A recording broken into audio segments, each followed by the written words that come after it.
poor girl slept in a playground every night. When a cold-hearted millionaire finds out why, he starts to cry.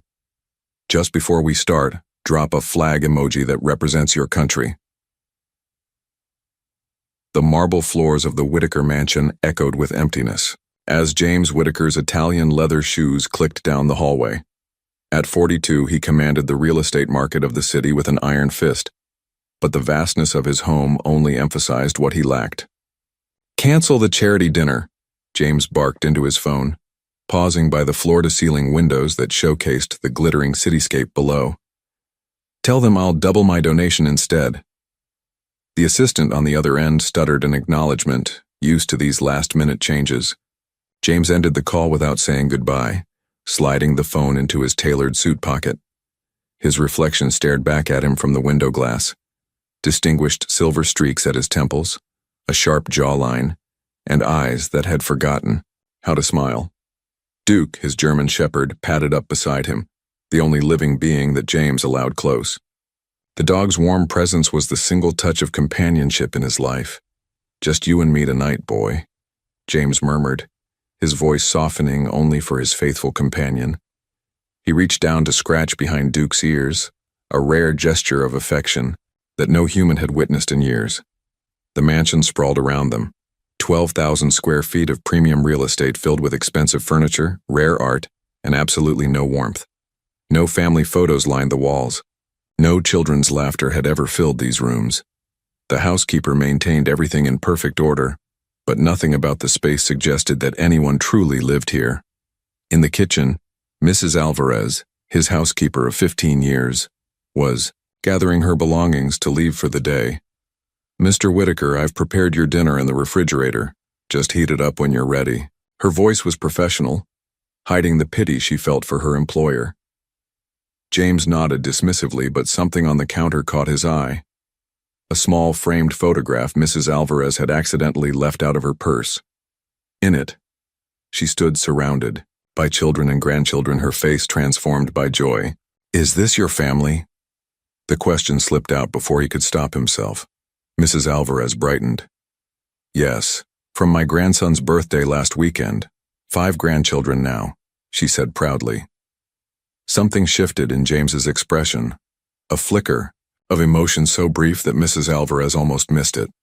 Longing, perhaps? Regret? "You should put that away," he said, his tone returning to its usual coldness. "And lock up when you leave." Later, as darkness fell, James clipped Duke's leash and headed for Oak Ridge Park. This nightly ritual was his only concession to routine that wasn't business-related. The park was usually empty at this hour, exactly as he preferred it. The November chill cut through his expensive wool coat, but James hardly noticed.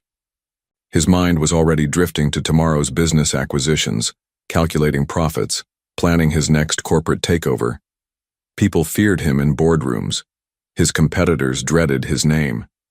He had built his empire on being ruthless and uncompromising. Yet, as the city lights twinkled in the distance, an unfamiliar melancholy washed over him. The image of Mrs. Alvarez's family photo lingered in his mind. What would it be like to have people waiting for you? To have someone's eyes light up when you walked through the door? James shook his head, banishing the thought. He had chosen this path: wealth, power, independence. He didn't need the complications of relationships. He didn't need anyone. But, as Duke trotted ahead on the winding park path, leading James deeper into the shadows of Oak Ridge Park, fate was preparing to challenge everything the wealthy man believed about himself and the life he had built. Little did he know that what awaited him on that cold night would shatter the walls he had so carefully constructed around his heart. As James followed Duke deeper into the park, the usual silence of his evening routine was broken by an unusual sight. Duke suddenly tensed, ears perked forward, attention fixed on a park bench partly hidden in the shadows of a large oak tree. "Duke, heel," James commanded, but for the first time, his loyal companion ignored him. The German shepherd trotted purposefully toward the bench, tail wagging. James squinted through the darkness. There was something or someone huddled there. A small figure curled up against the cold, using a worn backpack as a pillow. "Hey!" James called out sharply. "This isn't a hotel." The figure startled and sat up quickly. In the dim glow of the distant park lamp, James found himself looking at a young girl, no more than 9 years old. Her clothes were tattered but clean, her face smudged with dirt and her eyes wide with fear. "I'm sorry, sir," she said, her voice surprisingly composed despite her obvious fear. "I wasn't causing any trouble." James frowned, taken aback by her formal response. "Where are your parents? Do you realize it's almost midnight?" The girl clutched her backpack tighter. "My mom will be back soon. She told me to wait here." Duke had already reached the bench and, to James's astonishment, gently nuzzled the girl's hand. She smiled, a brief, genuine smile that transformed her tired face, and scratched the dog behind his ears. "He doesn't like strangers," James said, more to himself than to her. "Dogs usually like me," she replied simply. "What's his name?" "Duke." James found himself walking closer, studying the girl with growing concern. Her small frame shivered in the November chill, though she tried to hide it. "How long have you been waiting here?" The girl hesitated. "My mom left 5 days ago. She said she'd be right back. 5 days. James felt something unfamiliar twist in his chest. Anger, perhaps, at the parent who would abandon a child in a park. Or maybe something else, something he couldn't quite name. "What's your name?" he asked, his voice softer than before. "Lily. Lily Harper." She extended a small hand with surprising dignity, as though they were meeting at a business function rather than a dark park in the middle of the night. James hesitated before taking her hand. It was ice cold. "James Whitaker." "Are you going to call the police, Mr. Whitaker?" Lily asked directly, her eyes suddenly wary. The question caught him off guard. Of course he should call the police. This was a clear case of abandonment or neglect. This child needed social services, not a stranger in a park. Yet Duke had settled beside Lily on the bench, his head now resting on her lap as though they were old friends. The dog looked up at James with an expression that seemed almost accusatory. "When did you last eat, Lily?" James found himself asking. "Yesterday morning. I had a granola bar left in my backpack." As the words left her mouth, something inside James Whitaker, the ruthless businessman feared in boardrooms across the city, shifted irrevocably. In that moment, the carefully constructed walls around his heart developed their first hairline crack. James pulled out his phone, his thumb hovering over the screen. The responsible thing would be to call the authorities immediately. Yet something made him hesitate as he looked at Lily's resigned expression. "I'm calling the police," he finally said, dialing the number. "They'll help find your mother." Lily nodded quietly, her small shoulders slumping. Within 15 minutes, a patrol car pulled up at the park entrance. Officer Martinez approached them, flashlight in hand. "Evening, Mr. Whitaker," the officer said, recognizing him instantly. One of the perks, or burdens, of being the city's wealthiest resident. "I found this child alone," James explained, gesturing to Lily. "She claims she's been here for 5 days waiting for her mother." Officer Martinez crouched down to Lily's level. "Hello there. Aren't you Lily Harper, from the Community Center program?" Lily nodded, surprised to be recognized. "You know her?" James asked, confused. "I volunteer at the Southside Community Center sometimes," Martinez explained. "Lily and her mom attend the free meal program occasionally." He turned back to Lily. "Where's your mom, sweetheart?" "She went to find work and said to wait here. She promised she'd come back." Lily's voice remained steady, but James noticed her small hands trembling. Martinez sighed. "We need to call social services. Unfortunately, at this hour, she'd have to go to the emergency children's shelter tonight." James pictured the shelter. He donated to it once for a tax write-off but never visited. The image of Lily spending the night there among strangers made him uncomfortable for reasons he couldn't explain. Is that necessary? The words left his mouth before he could think. "It's just for one night. She could." James hesitated, hardly believing what he was about to suggest. "She could stay at my guest house until morning. Then we can sort this out properly." Both Martinez and Lily looked at him with surprise. "That's unusually generous, Mr. Whitaker," Martinez said carefully. "But there are protocols." "I'm aware," James interrupted. "But it's nearly midnight. You know me, officer. My reputation in this city. Surely one night won't hurt while you locate her mother." After a lengthy discussion and several phone calls, Martinez reluctantly agreed, taking James's information and promising to return first thing in the morning. As they walked toward the park exit, Lily stumbled slightly from exhaustion. Without thinking, James extended his hand. After a moment's hesitation, Lily took it. Her small fingers wrapped around his with surprising strength. James couldn't remember the last time he'd held anyone's hand. The simple human contact sent an unexpected warmth through him. "Thank you," Lily said quietly as they reached his car. "Duke seems happy I'm coming with you."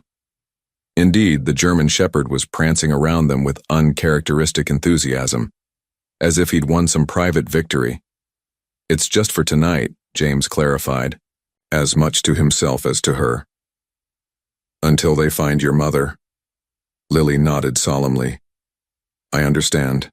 As James helped her into his luxury car, he caught his reflection in the window. The face staring back at him was unfamiliar, uncertain, concerned, and utterly out of his depth. What had he just gotten himself into? The grandeur of the Whitaker mansion seemed to shrink Lily even further as they stepped through the imposing front door. Her eyes widened, taking in the marble foyer and sweeping staircase. "Mrs. Alvarez," James called out, realizing too late that his housekeeper had already left for the evening. He rarely returned home with guests, let alone children. "She's gone home, hasn't she?" Lily asked perceptively. "That's okay. I can just sleep on the couch." James cleared his throat awkwardly. "No, that won't be necessary. I have plenty of guest rooms." He led her upstairs, Duke following closely behind them. Selecting the smallest guest bedroom, which was still larger than most master suites, James flipped on the light. "Will this be all right?" he asked, suddenly aware of how impersonal the room was. Expensive, yes, with its king-sized bed and designer furnishings, but sterile and uninviting. Lily nodded, clutching her worn backpack. "It's very nice. Thank you, Mr. Whitaker." "James," he corrected automatically, then wondered why he'd done so. He never invited such familiarity, not even from long-term employees. "You must be hungry," he realized, recalling her admission about not eating since yesterday. In the kitchen, James stared blankly at his refrigerator. Mrs. Alvarez had left his prepared dinner, but nothing suitable for a child. He awkwardly reheated some pasta and placed it before Lily, who sat at the massive dining table looking like a doll in a giant's house. "Thank you, James," she said politely, taking small, careful bites as if savoring every morsel. The silence felt oppressive. James had no idea how to talk to a child. "So, what grade are you in?" he attempted. "Fourth. When I can go to school," Lily answered between bites. "I like math best." "Math," James echoed, remembering his own childhood affinity for numbers. "That's good. Practical." Another silence fell. "Your house is very big for just one person," Lily observed. James shifted uncomfortably. "I like my space." "Don't you get lonely?" The direct question caught him off guard. "I have Duke," he replied defensively. Lily nodded thoughtfully. "Duke is nice, but dogs can't talk back." After dinner, James showed her to the bathroom, finding a new toothbrush in a drawer and awkwardly explaining how to adjust the shower temperature. He waited in the hallway, listening to make sure she didn't need help, feeling completely out of his element. When Lily emerged, dressed in the same clothes but with a clean face and damp hair, she unexpectedly wrapped her arms around his waist. "Thank you for helping me," she said, her voice muffled against his suit. James froze, his arms suspended in midair. He couldn't remember the last time someone had hugged him. Slowly, stiffly, he patted her shoulder. "You're welcome," he managed. "Get some sleep. We'll sort everything out tomorrow." Later, as James sat in his study with a glass of scotch, He noticed a small notebook that had fallen from Lily's backpack. Picking it up, he found pages filled with stories and drawings. Tucked inside was a worn photograph of a woman with Lily's same delicate features. Something about the woman's eyes struck him as hauntingly familiar, but he dismissed the thought, returning the diary to Lily's backpack.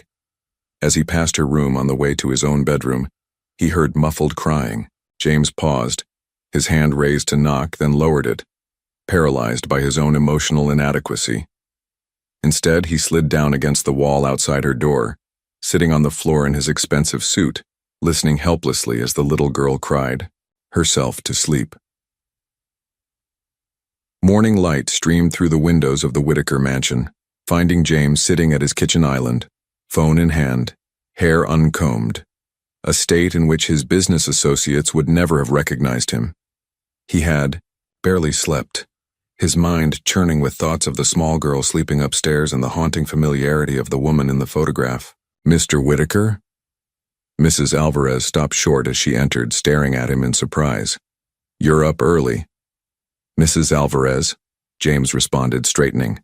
"We have a guest, a child, temporary situation." Before he could explain further, Lily appeared, in the doorway, Duke at her side as if he'd appointed himself her personal guardian. The German shepherd, normally aloof with everyone except James, had apparently switched his primary allegiance overnight. "Good morning," Lily said politely. Mrs. Alvarez's eyebrows shot up, but her professional demeanor quickly returned. "Good morning, young lady. Would you like some breakfast?" While Lily ate pancakes that Mrs. Alvarez whipped up, James made 2 phone calls. The first was to Officer Martinez, who informed him that they'd found no trace of Emma Harper yet but were continuing to search. The second call was to his office. "Rebecca, clear my schedule today," he instructed his assistant. "Family emergency." Rebecca's stunned silence spoke volumes. In 15 years, James Whitaker had never missed work for personal reasons. After breakfast, a freshly showered and properly dressed James led Lily to his home office. "I'm going to help find your mother," he explained, his tone more gentle than any of his employees would have believed possible. "Can you tell me more about her? Where she works, friends she might be with?" Lily's face clouded. "Mom works lots of places, cleaning houses, sometimes restaurants." She hesitated. "We moved a lot. The last apartment had black mold, so the landlord let us out of the lease, but we couldn't find another place we could afford." James felt a twinge of discomfort. As one of the city's largest property developers, he knew exactly how the housing market squeezed people like Emma Harper. "Any relatives? Friends who might know where she is?" Lily shook her head. "Just us. Mom says we're all we need." By mid-morning, James had called Sarah Chen, a private investigator he occasionally hired to vet business partners. If anyone could find Emma Harper, it would be Sarah. "A missing person case, that's different for you," Sarah remarked over the phone. "Just find her," James replied tersely, before catching himself and adding, "Please." Sarah arrived within the hour, a compact woman with sharp eyes and a no-nonsense attitude. James appreciated that she didn't ask unnecessary questions when he explained the situation, simply nodding and requesting a recent photo of Emma. "All I have is this," James said, showing her the photograph from Lily's diary. Sarah studied it, then took out her phone to capture an image. "I'll start with employment records, hospital admissions, and recent arrests," she said matter-of-factly. Given that she hasn't returned for her daughter in 5 days, one of those is likely. James flinched at the bluntness but nodded. "Keep me updated hourly." While Sarah began her search, James faced a more immediate dilemma: what to do with Lily. Officer Martinez had called again, explaining that without evidence of abandonment, social services couldn't intervene yet, especially since Lily was in safe accommodations. "I'm not equipped to watch a child," James muttered, running a hand through his hair as he returned to the living room where Lily sat reading a book from his shelves. "I don't need watching," Lily said, looking up. "I take care of myself a lot. Mom calls me her little grown-up." Something about that statement made James's chest tighten painfully. A 9-year-old shouldn't have to be grown up. Their awkward domestic arrangement was interrupted when James's phone rang. It was Rebecca, his assistant. "Mr. Whitaker, I'm sorry to disturb you, but the Westridge investors are threatening to pull out if you don't personally attend today's meeting." James sighed. The Westridge deal was worth millions. "Fine. I'll be there in an hour." Hanging up, he turned to Lily. "I need to go to work for a bit. Mrs. Alvarez will stay with you." Lily nodded understandingly, but her eyes betrayed a flash of fear that James recognized all too well, the fear of being left behind. "I'll come back," he found himself promising, "and we'll have dinner together." The Westridge meeting dragged on interminably. Throughout the negotiations, James found his mind wandering to the little girl waiting at his home, when his business partner, Alexander Reed, made a snide comment about James's sudden interest in charity cases. After hearing about Lily, James felt a surge of protective anger that surprised him. "That charity case has more dignity than most adults I know," he snapped, causing a stunned silence around the boardroom table. By late afternoon, James had signed the Westridge deal and was heading home, 2 hours earlier than he'd ever left the office in the past decade.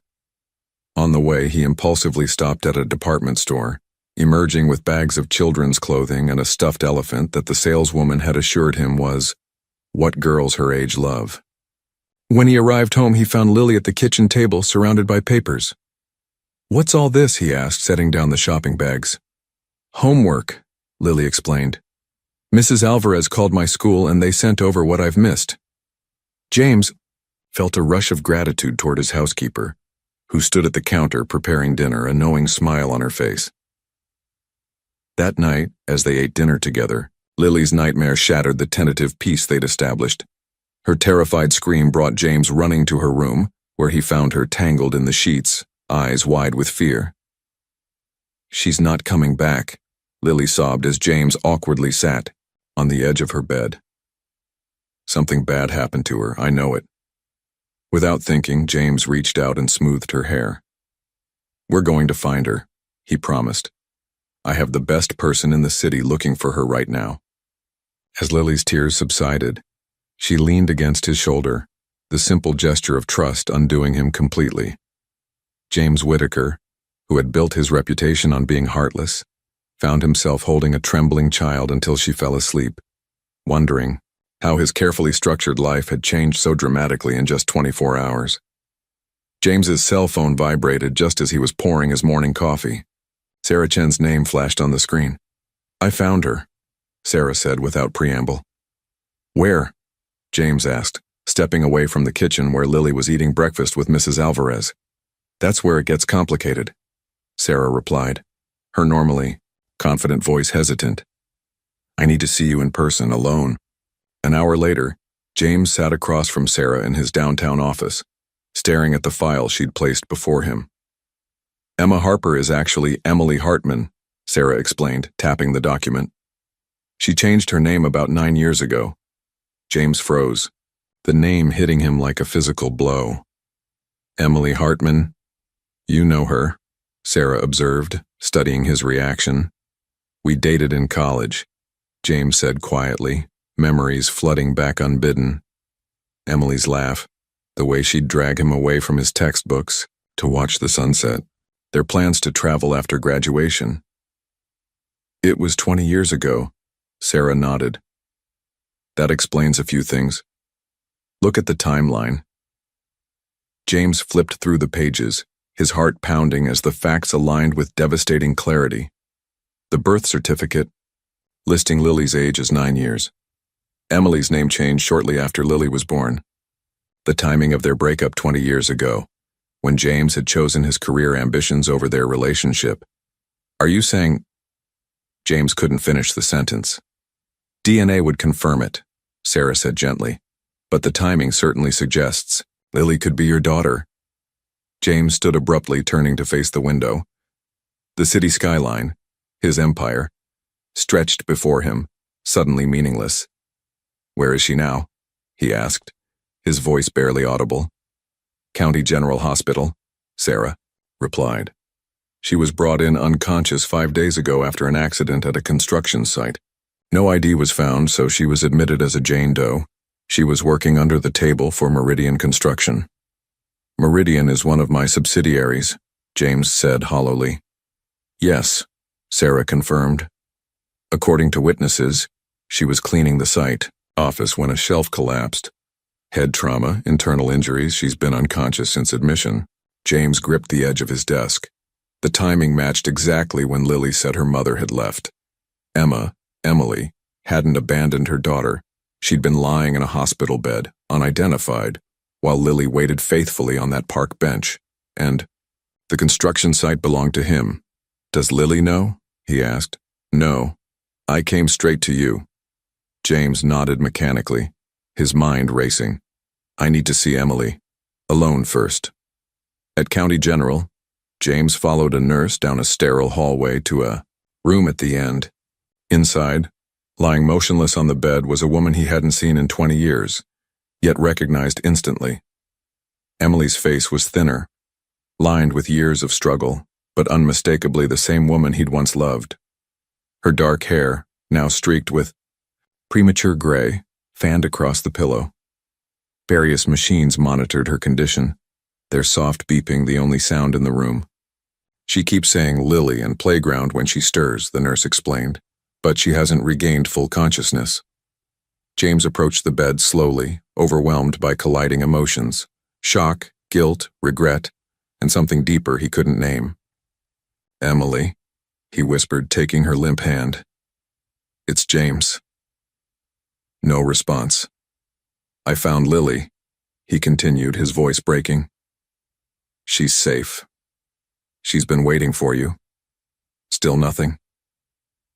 James sank into the chair beside the bed, still holding Emily's hand. I'm so sorry, he whispered, for everything, for what happened between us, for not being there. The weight of 20 years of choices crashed down on him. He had chosen ambition over love, wealth over connection, power over family, and while he'd built his empire, Emily had raised their daughter alone. Their daughter. The reality of it struck him anew. He had a child. A daughter he'd never known existed. As James left the hospital, a single question consumed him. What would he tell Lily? James sat in his car outside the hospital, his hands trembling on the steering wheel. The image of Emily lying unconscious, so different from the vibrant woman he'd once known, haunted him. He picked up his phone and called Mrs. Alvarez. How is Lily? He asked. She's fine, Mr. Whitaker. We're baking cookies. She's a special child. James swallowed hard. I'll be home soon. Thank you for looking after her.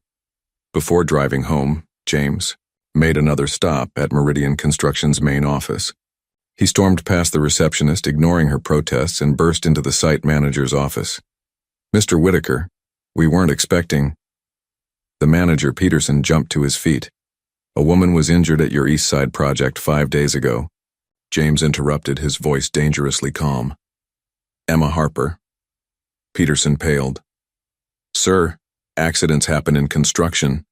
She was working as a cleaner without proper documentation, in a building that clearly violated safety codes. James continued. A building with my name on it. We outsource cleaning to contractors who handle their own staffing, Peterson stammered. We're not responsible for— I am responsible, James cut him off. For all of it. He demanded the full accident report, employment records, and safety inspection history. As he reviewed the documents, another disturbing detail emerged. She applied for a position at our corporate headquarters? James asked, finding Emma's application in the stack. Multiple times over the years, Peterson confirmed nervously. HR rejected her applications. No college degree, spotty work history. James felt physically ill. While he'd been building his fortune, Emily had been trying to reach him through his own company, only to be turned away by layers of corporate bureaucracy he'd established. The drive home was a blur. James's mind raced with all that he'd learned and the decisions that loomed before him. By the time he pulled into his driveway, evening had fallen. He found Lily and Mrs. Alvarez in the kitchen, the air sweet with the scent of chocolate chip cookies. James! Lily's face lit up when she saw him, and the simple joy in her expression made his heart constrict. Those were Emily's eyes looking back at him. How had he not seen it immediately? "Mrs. Alvarez, thank you." "I'll take it from here," James said softly. Once they were alone, James sat Lily down in the living room, Duke settling protectively at her feet. "I found your mom," he began gently. Lily's eyes widened. "Where is she? Can we go see her now?" "She's in the hospital," James explained, choosing his words carefully. "She had an accident at work. That's why she didn't come back to the park." Tears welled in Lily's eyes. "Is she going to be okay?" "The doctors are taking good care of her," James assured her, though the prognosis remained uncertain. "She hit her head and has been sleeping, but we can visit her tomorrow." "She didn't leave. Me on purpose?" Lily asked in a small voice. "No," James said firmly. "She would never leave you on purpose. She loves you very much." Lily nodded, processing this information with remarkable composure for a 9-year-old. "What about the other thing?" James froze. "What other thing?" "The thing that made you look so sad when you came in," Lily said perceptively. "There's something else, isn't there?" James stared at this child, his child amazed by her intuition, but he couldn't tell her everything, not yet. Not until he'd spoken with Emily, if she recovered. Not until he understood himself what it all meant. "Just adult worries," he said finally. "Nothing for you to be concerned about." That night, after Lily had gone to bed, James locked himself in his office and finally allowed his emotions to surface. For the first time in decades, James Whitaker, the ruthless businessman, the cold-hearted magnate, wept, mourning the life he could have had and the years lost forever. The hospital corridor seemed endless as James led Lily toward Emily's room the next morning. He'd prepared her as best he could, explaining the machines, the tubes, the stillness she would see. But Lily's small hand still trembled in his. "She might not wake up right away," James reminded her gently. "But the doctors say she can probably hear us." Lily nodded solemnly. "I'll tell her all about Duke and your big house and the cookies we made." When they entered the room, Lily hesitated only briefly before approaching the bed. James watched, his throat tight, as she carefully took her mother's hand. "Hi, Mom," Lily said, her voice stronger than James expected. "It's me. I waited at the park like you said, and then Mr. Whitaker found me. He has a dog named Duke who really likes me." James stepped back, giving them privacy while remaining close enough to intervene if Lily became overwhelmed. But she surprised him, talking to Emily with a mixture of childlike enthusiasm and startling maturity, describing their days apart as if recounting an adventure rather than a trauma. After the visit, as they walked back to the car, Lily asked the question James had been dreading. "Will Mom be mad that I'm staying with you?" James chose his words carefully. "No, she'll be grateful you're safe. Your mom and I, we knew each other a long time ago." "You did?" Lily looked up at him curiously. "Were you friends?" "Yes," James said, the inadequacy of the word hanging in the air between them. "We were." That afternoon, while Lily napped, exhausted from the emotional hospital visit, James met with the chief of neurology at his downtown office. "I want the best care possible for Emily Hartman," he stated, sliding a check across the desk. "Private, room, specialist, whatever she needs." The doctor eyed the check, a substantial donation to the hospital, and nodded. "Of course, Mr. Whitaker. May I ask your relationship to the patient?" James hesitated. "She's family," he said finally, the truth of it settling into his bones. Later that evening, after putting Lily to bed, James drove back to his office building, needing space to think. The emptiness of his corporate suite at night matched the hollowness he felt inside. On his desk sat the file Sarah Chen had compiled. Emily's work history over the past decade, a string of minimum wage jobs, eviction notices, medical bills marked payment plan, school records showing Lily's frequent transfers as they moved from one affordable apartment to another. Every page told the story of a woman struggling to survive, to provide for her daughter. While he had accumulated wealth beyond reason, The worst revelation had come that afternoon, when James had confronted the construction site foreman directly. The man had reluctantly admitted that safety protocols had been repeatedly ignored to cut costs and meet deadlines. Deadlines James himself had imposed from his corner office, never considering the human cost of his profit margins. James Whitaker had built his empire on being ruthlessly efficient, on squeezing every penny from every project. How many other Emily Hartmans had been casualties of his success? For the first time, James examined his wealth and found it hollow. What good was owning half the city if people like Emily, like Lily, suffered for it? As rain pattered against the floor-to-ceiling windows of his office, James Whitaker, alone with the consequences of 20 years of choices, finally allowed himself to feel the full weight of his responsibility, not just for Emily's accident, but for the life of hardship she'd endured while raising their child alone. He'd chosen ambition over love all those years ago. The cost of that choice was now painfully clear, written in the hospital machines keeping Emily alive and in the solemn eyes of a little girl who'd grown up without a father. James pressed his forehead against the cool glass, watching the city lights blur through his tears. In that moment, he made a silent vow to both Emily and Lily. Whatever happened next, he would make it right. Somehow, he would make it right. "Why don't you have any pictures on your walls?" Lily asked one evening, a week after they'd found Emily. They were in James's home office, Lily drawing at a small table he'd set up for her while he worked. James looked up from his laptop, startled by the question. "I never thought about it," he answered honestly. "Mom keeps all my school pictures even when we have to move a lot," Lily continued, concentrating on her drawing. "She says memories are more important than things." The simple wisdom struck James deeply. His mansion was filled with expensive things, art chosen by decorators, furniture selected for status rather than comfort, but no memories. "Your mother is right," he said quietly. Later that night, James drove Lily to the hospital for their daily visit. Emily's condition remained unchanged, but the doctors had noted increased brain activity when Lily spoke to her. "I made you a new picture," Lily told her mother, carefully placing a colorful drawing on the bedside table. "It's Duke and me and James at the park.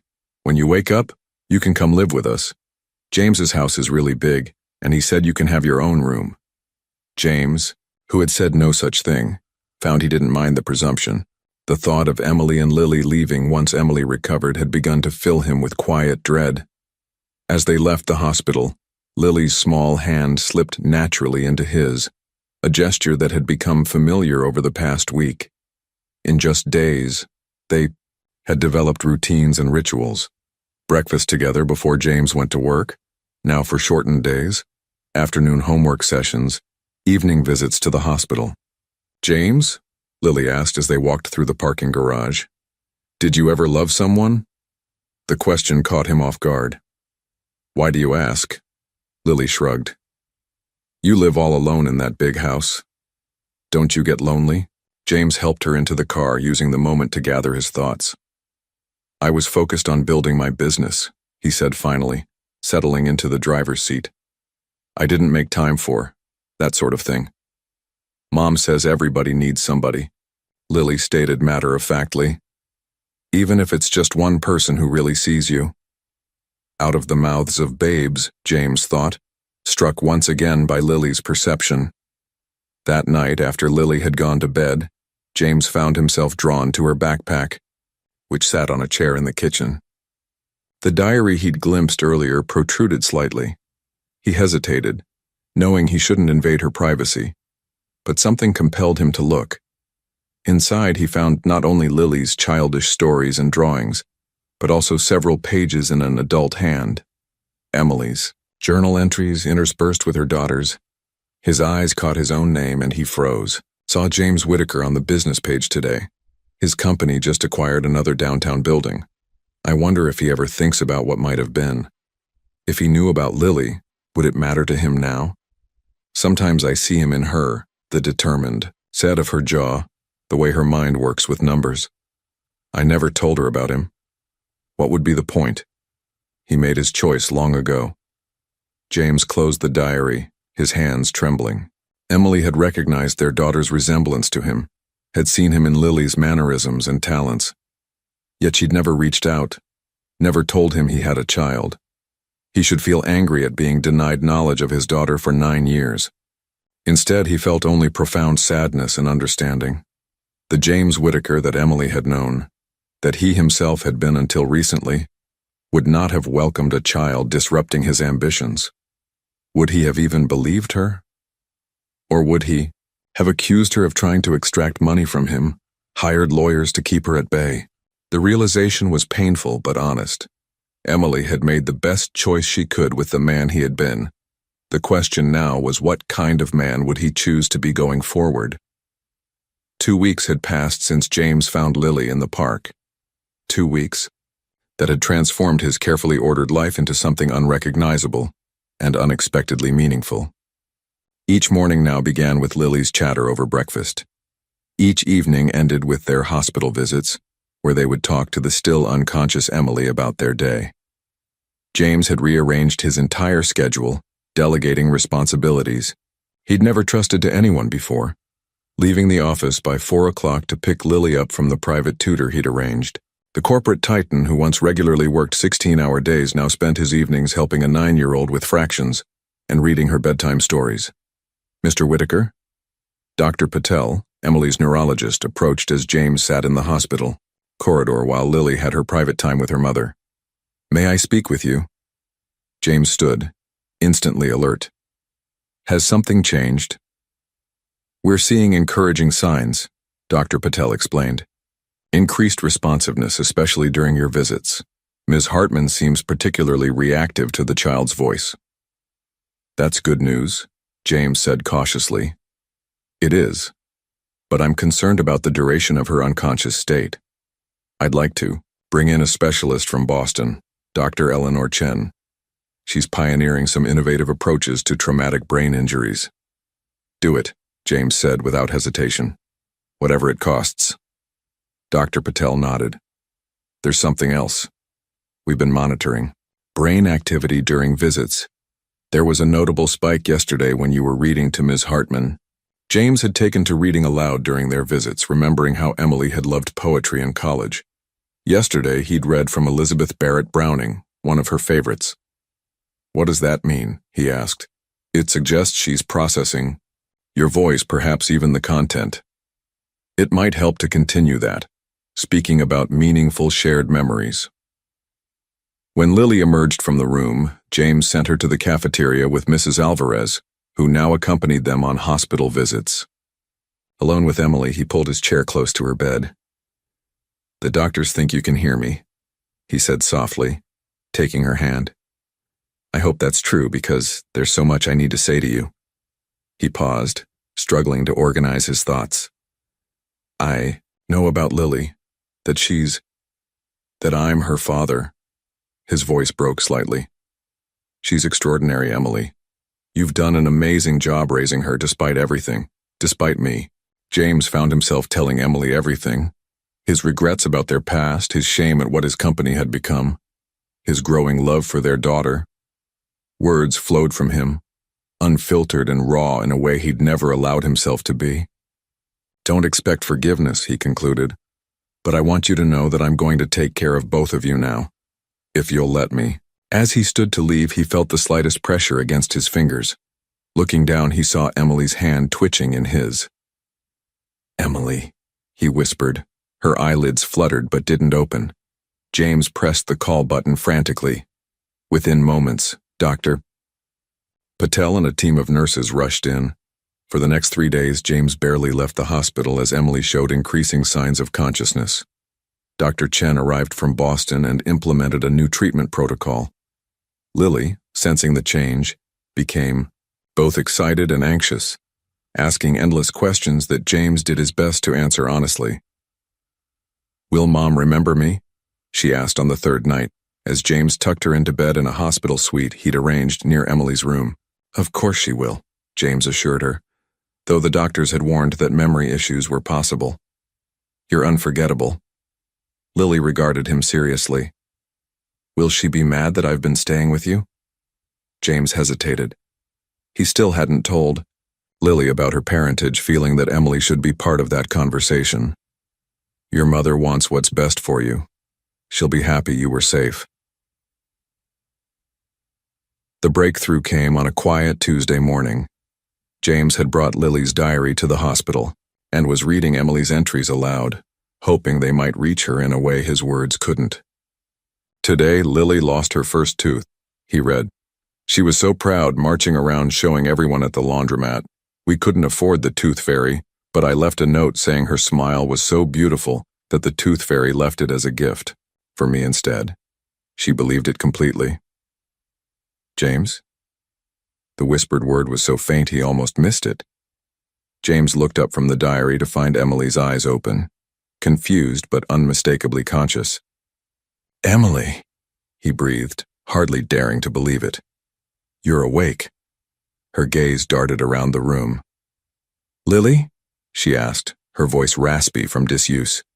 She's safe. She's here, just down the hall, James assured her quickly, pressing the call button. I found her in the park waiting for you. Emily's expression clouded with confusion, then dawning realization. The accident. How long? Almost 3 weeks, James answered gently. You've been unconscious. Tears filled her eyes. Lily was alone. For 3 weeks? No, James said firmly, taking her hand. She's been with me at my house. I've been taking care of her. Emily's eyes widened as full recognition set in. James Whitaker? Before he could respond, the medical team rushed in, forcing James to step back as they examined Emily. He used the moment to text Mrs. Alvarez, asking her to bring Lily immediately. 20 minutes later, as the doctors finished their initial assessment, Lily burst into the room, stopping short at the sight of her mother awake and sitting up slightly, against the pillows. Mom, she whispered, as if afraid speaking too loudly might break the spell. Lily! Emily's voice trembled, her arms opening. Lily flew across the room and into her mother's embrace. James stepped back, giving them privacy for their reunion, his own eyes wet as he watched Lily sob against Emily's shoulder. Later, after Lily had fallen asleep curled against her mother's side. Emily's eyes met James's over their daughter's head. How did you find her? Emily asked quietly. Pure chance, James admitted. I was walking my dog in the park. She was sleeping on a bench. Emily closed her eyes briefly, pain crossing her features. I told her to wait by the playground. I'd be right back. I was going to pick up my paycheck and look at an apartment. Her voice broke. I never meant to leave her. I know, James said gently. It wasn't your fault. Emily studied him, taking in the changes 20 years had wrought. You know, don't you? About Lily? James nodded. I hired a private investigator to find you. She uncovered your name change, the timing of everything. He hesitated. Why didn't you tell me, Emily? Emily's gaze dropped to their sleeping daughter. Would it have mattered? She asked softly. You made it very clear what your priorities were when you left. The simple truth of her words stung, but James couldn't deny them. I was wrong, he said simply, about everything that mattered. A complexity of emotions crossed Emily's face. Pain, doubt, and something else James couldn't quite identify. Before either could speak again, a nurse entered to check Emily's vital signs, ending their conversation just as it had begun to breach the gulf of 20 years. The doctors insisted on keeping Emily for observation despite her remarkable recovery. In the days that followed, a cautious routine developed. James would bring Lily to the hospital after school, then step away to give mother and daughter time together. Later, when Lily was occupied with homework or the games James had brought, he and Emily would talk, carefully navigating 20 years of absence. You've been taking care of Lily all this time? Emily asked on the third day after waking, when they finally had a moment alone. James nodded. She's an amazing child, Emily. You've done an incredible job raising her. Alone, Emily added, watching his reaction. On minimum wage with no support. James flinched but met her gaze steadily. I didn't know about her. Would it have mattered? Emily's question wasn't accusatory but genuinely curious. The James I knew was laser-focused on building his empire. There wasn't room for anything else, certainly not a baby. I was different then, James admitted. Ambitious, selfish. I told myself I was building something important, but the truth is I was just running away from real connection. He hesitated. Why did you change your name? Emily sighed, adjusting her position against the pillows. After you left for New York, I found out I was pregnant. I tried to contact you, called your new office, sent letters. Your assistant said you were too busy to speak with me and returned the letters unopened. James closed his eyes, remembering his instructions to his first assistant. Screen all personal contacts, focus only on business. He'd been so determined to reinvent himself, to shed his modest origins and become someone important. When I realized you weren't going to respond, Emily continued, I had to make decisions. My parents had just died, I had no family support, and I was pregnant with the child of a man who'd made it clear I wasn't part of his future. So you changed your name, James supplied, the weight of her isolation settling on him. Emily nodded. Fresh start. I moved upstate, had Lily, worked whatever jobs I could find. It was hard, but we managed. Until recently, James said gently. Emily's eyes filled with tears. The economy, housing costs, everything got harder. We lost our apartment, couldn't find another we could afford. I was working 3 jobs and still falling behind. She looked away. I never wanted Lily to know how bad things were. I tried to make it seem like an adventure. She never doubted you, James assured her. Not for a moment. A nurse interrupted them, bringing Emily's medication. When they were alone again, James gathered his courage for the question that had been haunting him. Did you ever plan to tell me about Lily? Emily was quiet for a long time. I considered it as she got older, she finally admitted. She started asking about her father. I told her he was a brilliant man who had important work to do. Not that I'd abandoned you, James noted. You didn't know about her, Emily said simply. I couldn't bring myself to tell her that her father had chosen success over love. That seemed cruel. But I couldn't lie and say you died either. She glanced toward the doorway where Lily was visible talking to a nurse. As she got older, I started thinking she deserved to know you. I applied for jobs at your company several times, thinking if I could just get in the door. You were trying to reach me, James realized, remembering the job applications Peterson had shown him. Emily nodded, but when I couldn't get past HR, I took it as a sign. Maybe it was better for Lily not to know a father who might reject her. The painful honesty hung between them. Decades of unspoken truths finally aired. I wouldn't have rejected her, James, said quietly. Not her. The man you are now, perhaps not, Emily acknowledged. But the man you were then? James couldn't answer with certainty. The ambitious young man he'd been, so determined to prove himself, might well have seen a child as an obstacle or responsibility to be managed rather than embraced. I want to be in her life now, he said instead. In both your lives, if you'll let me. Before Emily could respond, Lily bounded back into the room, a drawing clutched in her hand. Look what I made. It's all of us at James's house when you get better. Emily studied the crayon figures, Lily in the middle, holding hands, with both adults. It's beautiful, sweetheart. When can we tell her? James asked quietly later after Lily had fallen asleep in the recliner. Emily watched their daughter's peaceful face. Soon, she promised. When I'm out of here. We'll tell her together. As James left the hospital that night, he realized something had shifted between them. Not forgiveness exactly, but perhaps the beginning of understanding. The past couldn't be changed, but for Lily's sake and perhaps their own, they might find a way forward together. Mr. Whitaker, there's a situation that requires your attention. Rebecca's voice over the intercom interrupted James's morning meeting. I'm in the middle of something, he replied, glancing at the executives around his conference table. Sir, it's on the front page of the Business Journal. 10 minutes later, James stared at the headline. Real estate mogul discovers long-lost daughter.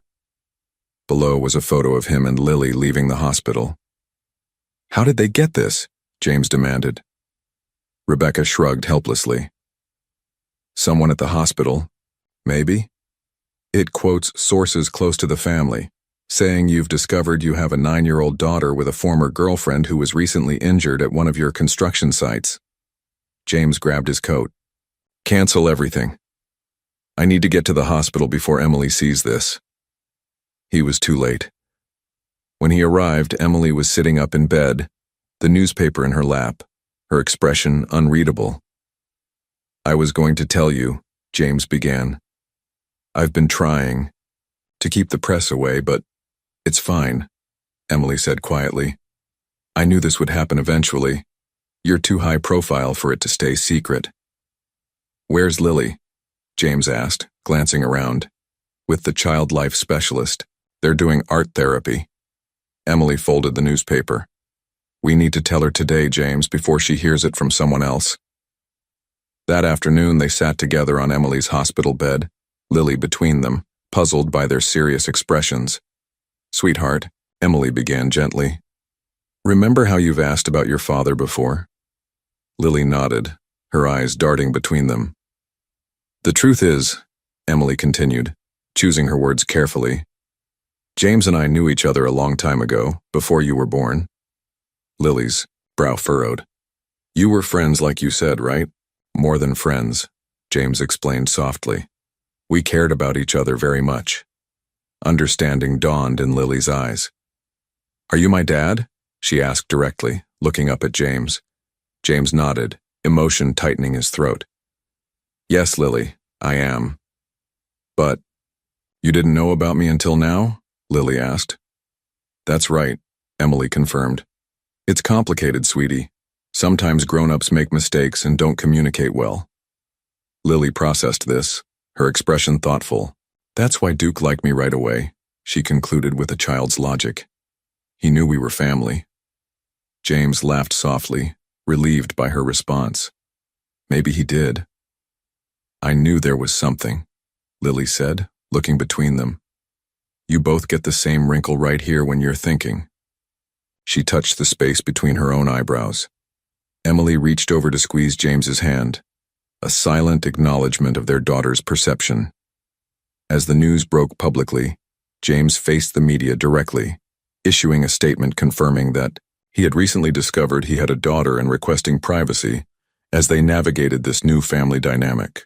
Rather than hiding, he used his platform to announce the establishment of the Harper Foundation, dedicated to supporting single parents in crisis. At Emily's discharge, photographers crowded the hospital entrance. James arranged a private exit, bringing them back to his mansion where Emily settled into a guest suite to continue her recovery.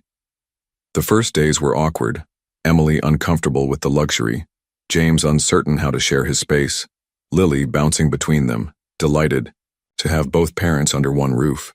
This place is like a museum, Emily remarked one evening after Lily had gone to bed. Everything perfect but nothing personal. James looked around his immaculate living room with new eyes. It never bothered me before. That's because you weren't really living here, Emily observed. You were just staying here. The next day, James came home to find the refrigerator door covered with Lily's artwork, held up by colorful magnets.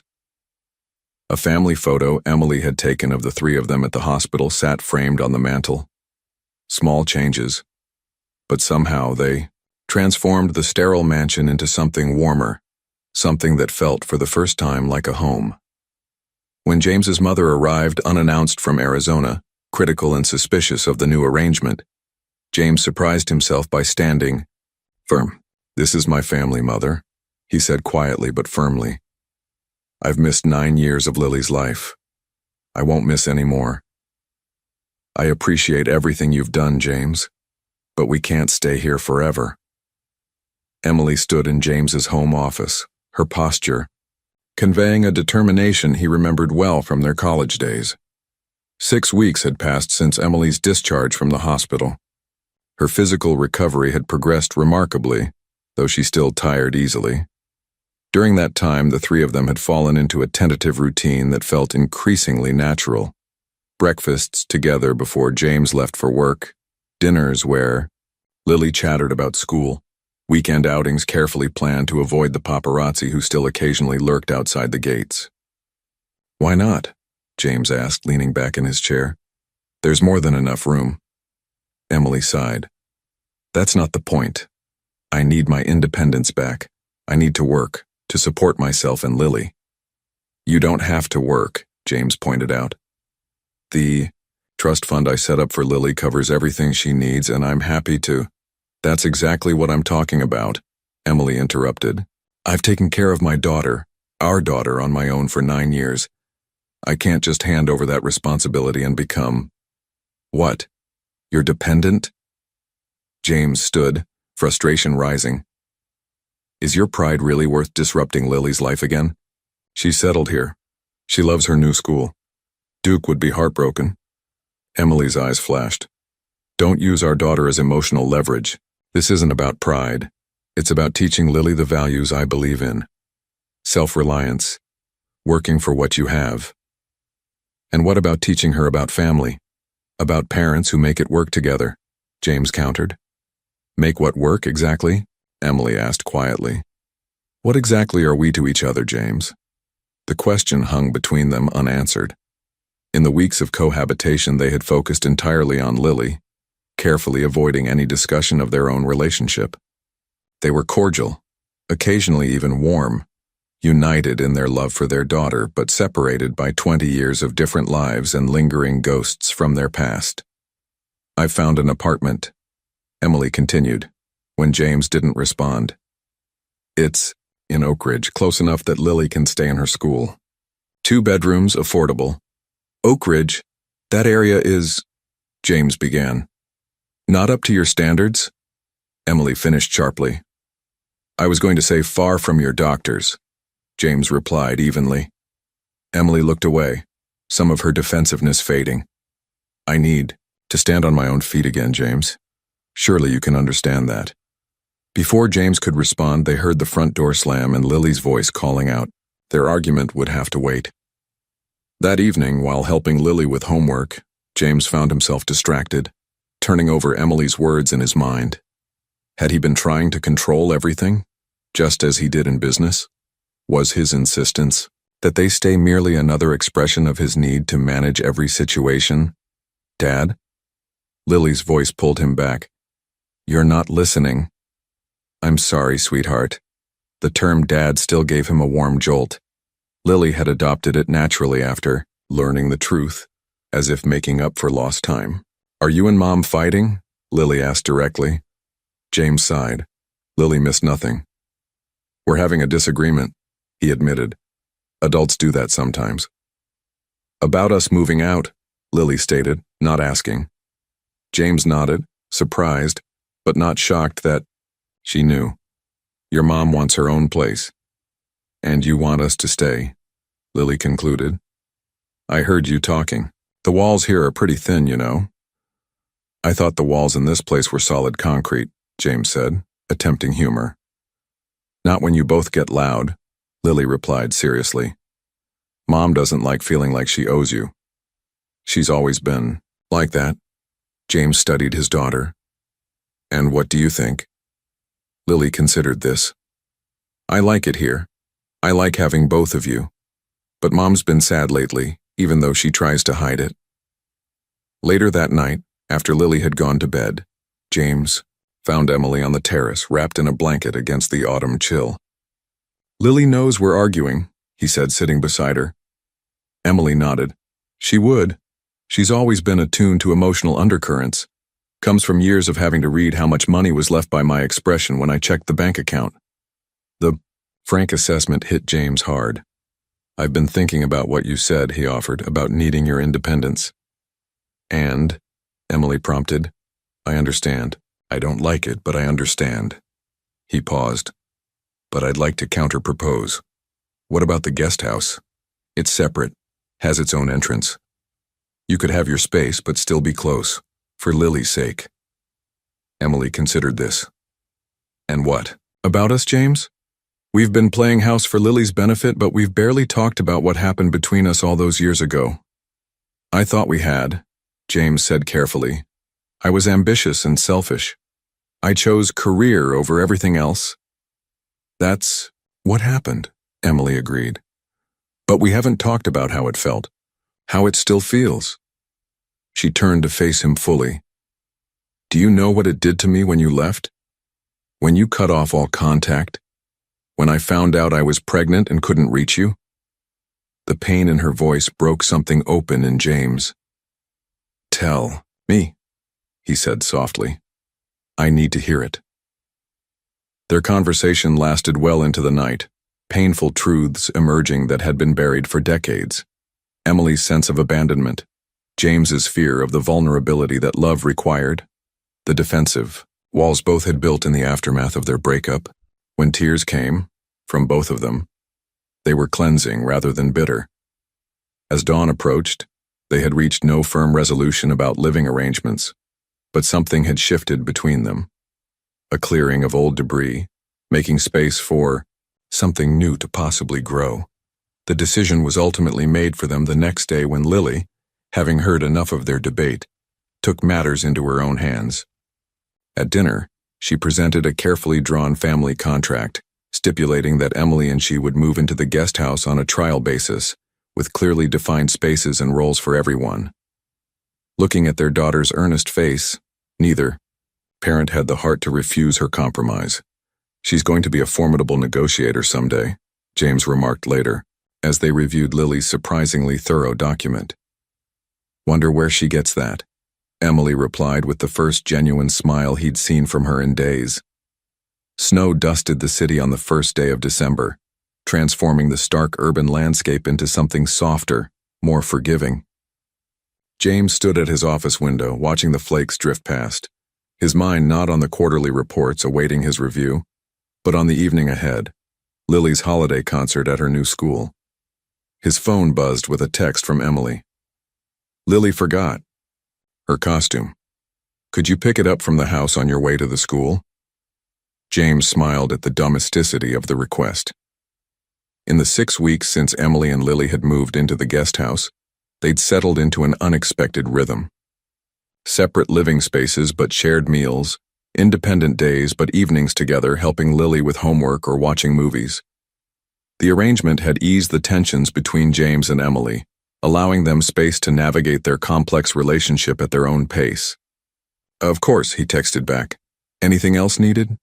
Emily replied with a grocery list, adding, only if you have time. No pressure. That was new too.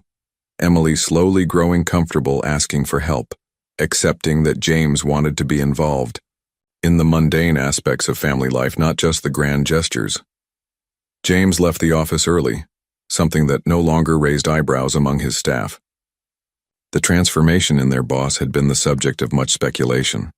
The notorious workaholic now left at reasonable hours, rescheduled meetings around school events, and spoke of his daughter with undisguised pride. At the elementary school auditorium, James arrived carrying Lily's angel costume and a bouquet of flowers, scanning the crowd for Emily. He spotted her saving seats near the front, looking healthier than she had in months, her cheeks flushed with color. You made it, she said as he sat beside her, relief evident in her voice. Wouldn't miss it, James assured her. Though I got caught in traffic, did I miss anything? Just the kindergartner's song about snowflakes, very adorable, very off-key. They shared a smile, their shoulders brushing comfortably. These small moments of connection had been increasing. A shared look over Lily's head when she said something precocious, their hands accidentally touching while doing dishes. Conversations that stretched late into the night after Lily was asleep. When Lily's class took the stage, James felt an unexpected lump in his throat. His daughter stood in the second row, her angel wings slightly crooked, her face solemn with concentration as she performed the choreographed movements. Emily reached for his hand without looking, squeezing it as if she knew exactly what he was feeling. She's incredible, James whispered. She is, Emily agreed softly. After the performance, as Lily accepted their praise with a mixture of embarrassment and pride, James noticed her teacher approaching. Mr. Whitaker, Ms. Harper, the woman greeted them. Lily did wonderfully tonight. Thank her. You, Emily replied warmly. She practiced those songs constantly. I wanted to personally invite you both to our classroom holiday party next week, the teacher continued. Lily mentioned you might be able to help, Mr. Whitaker. James looked down at his daughter questioningly. I told her you'd help with the decorations, Lily explained. Since you're good at building things, James felt a rush of pleasure at being needed for something so ordinary. I'd be happy to, he confirmed. After saying goodbye to the teacher, James turned to his family. I have something I'd like to show you both before we go home, he said. A surprise. What kind of surprise? Lily asked, her concert fatigue instantly forgotten. You'll see. James drove them to the east side of the city, an area of mixed development, where one of his company's newest projects was under construction. As they pulled up to the fenced site, Emily frowned in confusion. Why are we at a construction site at night? James parked and led them to a viewing platform he'd had installed. Floodlights illuminated the partially completed complex. This is my newest project, he explained. Or rather, Whitaker Development's newest project. Lily pressed her face against the safety glass. It's big. What's it going to be? It's a community development, James said, watching Emily's reaction carefully. Mixed income housing, a daycare center, after-school facilities, and job training programs. Emily turned to him, surprise evident on her face. This isn't your usual luxury condo development. No, James agreed. It's something new for us. He hesitated. The community center will be named after Lily. Really? Lily bounced excitedly. I get a building? A portion of a building, James corrected with a smile. But an important portion. Emily studied the site, then looked back at James, with new understanding. This is why you've been working late on Thursdays, not a business dinner.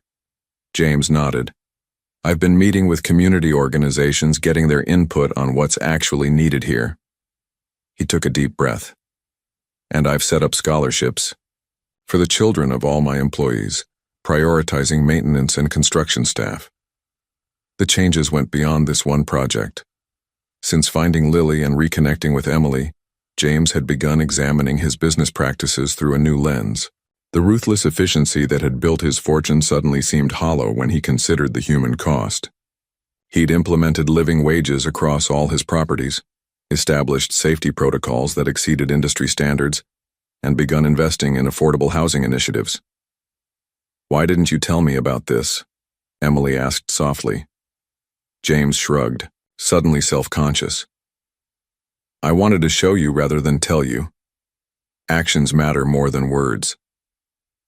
On the drive home, Lily fell asleep in the back seat, exhausted from her performance. At a stoplight, Emily reached across the console to touch James's arm. Thank you, she said simply. For what? For changing. For trying. For not just throwing money at problems, but actually thinking about solutions. As they approached the driveway of what was increasingly feeling like their shared home, Emily added, Would you like to come over for coffee after we put Lily to bed? Just to talk. James caught the significance in her invitation. The guest house had been her sanctuary, a space he entered only when explicitly invited. I'd like that very much, he replied.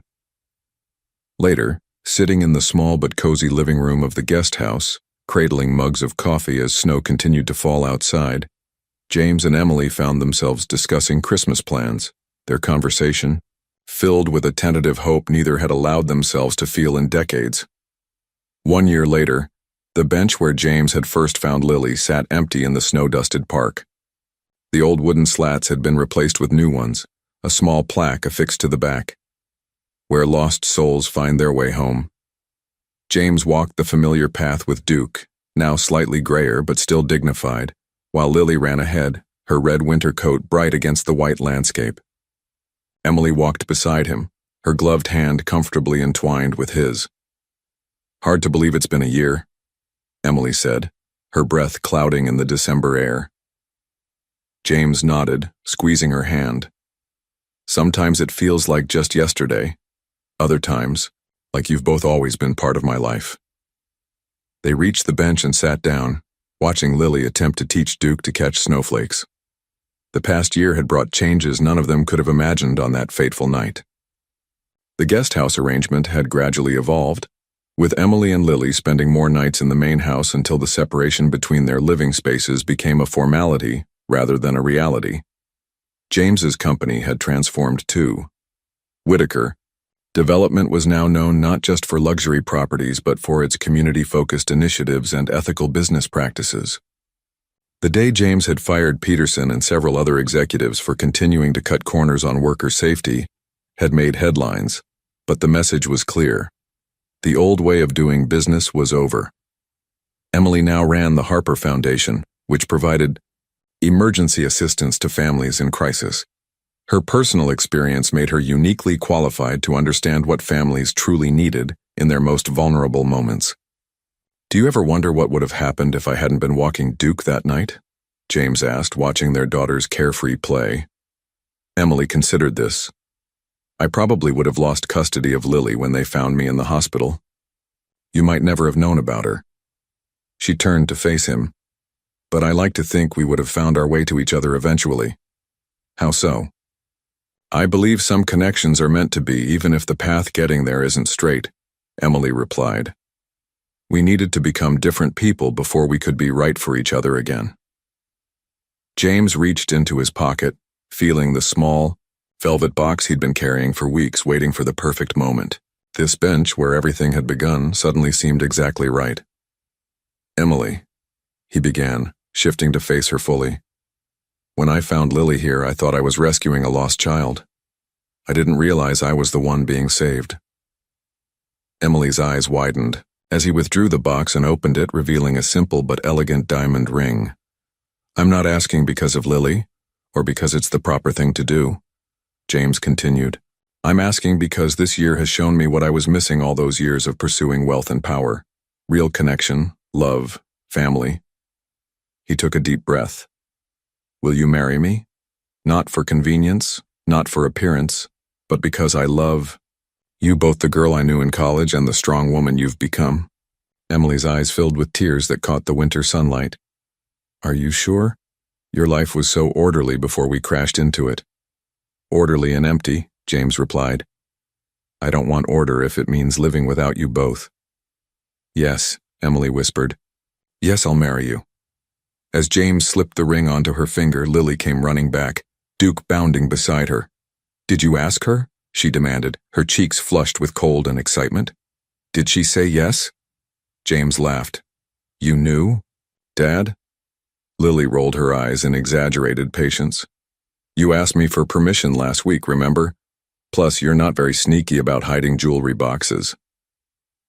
As they walked home together through the gently falling snow, James reflected on the transformative journey of the past year. The man he had been, isolated in his wealth, devoid of genuine connection, was gone, replaced by someone who understood that true wealth couldn't be measured in property holdings or bank balances. It was here, with his daughter's mitten-covered hand in his right hand and his fiancée's grasp in his left, that James Whitaker finally found what his success had never been able to provide: a sense of belonging, purpose, and unshakable joy. The park around them was now part of a revitalized community space, with a playground and family shelter constructed by Whitaker Development. Where there had once been only a lonely bench in the darkness, there was now light, laughter, and the promise of new beginnings for many families beyond their own. The circle was complete.